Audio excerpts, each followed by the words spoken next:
வணக்கம் அன்பிற்குரிய மாணவர்களே, இது NCERT syllabus chemistry topic solution. இதில் நீட்டில் ஒரு கொஸ்டின் கேட்டிருக்காங்க. 2022 ஒரு question. In 1 molar solution that contains 0.5 mole of a solute, there is first option 500 ml of solvent, second option 500 gram of solvent, third option 100 ml of solvent, fourth option 1000 gram of solvent. இதில் எது சரியான answer அப்படின்னு பார்க்கணும். இப்போ question பாருங்கள். இன் 1 molar solution that contains 0.5 mole of a solute there is அப்படின்னு கேட்டிருக்காங்க. இப்போ இதுக்கு நம்ம மொலாலிட்டி அப்படிங்கிறது பார்த்தீங்கன்னா moles of solute divided by mass of solvent in kilogram.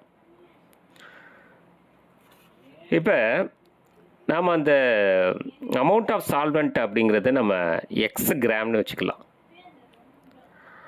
அப்போ மோல்ஸ் ஆஃப் சொல்யூட் அப்படிங்கிறது 0.5 டிவைடட் பை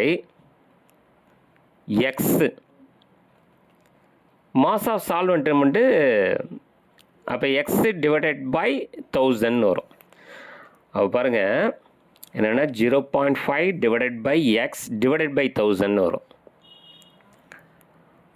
அப்படின்னு பார்த்தீங்கன்னா எக்ஸ் இஸ் ஈக்குவல் டு உங்களுக்கு என்ன வரும்னா 500 கிராம் அப்படின்னு வரும்.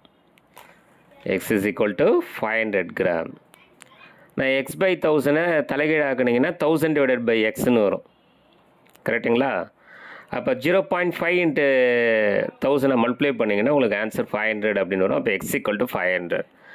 அப்போ 500 கிராம் எங்கே வருதுன்னு பாருங்கள். இதில் second option 500 gram of solvent, இதுதான் சரியான ஆன்சர். அப்போ in 1 molar solution that contains 0.5 mole of a solute there is 500 gram of solvent. So இது நீட்டு 2022 கேட்ட கொஸ்டின். ஓகேங்களா? இப்போ இந்த இடத்துல மொலாலிட்டி அப்படிங்கிறது moles of solute divided by mass of solvent in kilogram. அந்த மோல்ஸ் ஆஃப் சொல்யூட் தான் நம்ம என்ன வச்சுக்கிறோன்னா 0.5 டிவைடட் பை எக்ஸ்ன்னு வச்சுக்கிறோம். ஏன்னா அமௌண்ட் ஆஃப் சால்வெண்ட்டை நம்ம எக்ஸ் கிராம்னு வச்சுக்கிறோம். அதனால் 0.5 divided by x divided by 1000. இதை இது பண்ணிங்கன்னா உங்களுக்கு answer x is equal to என்ன வரும்னா 500 கிராம் அப்படின்னு வரும். சரிங்களா?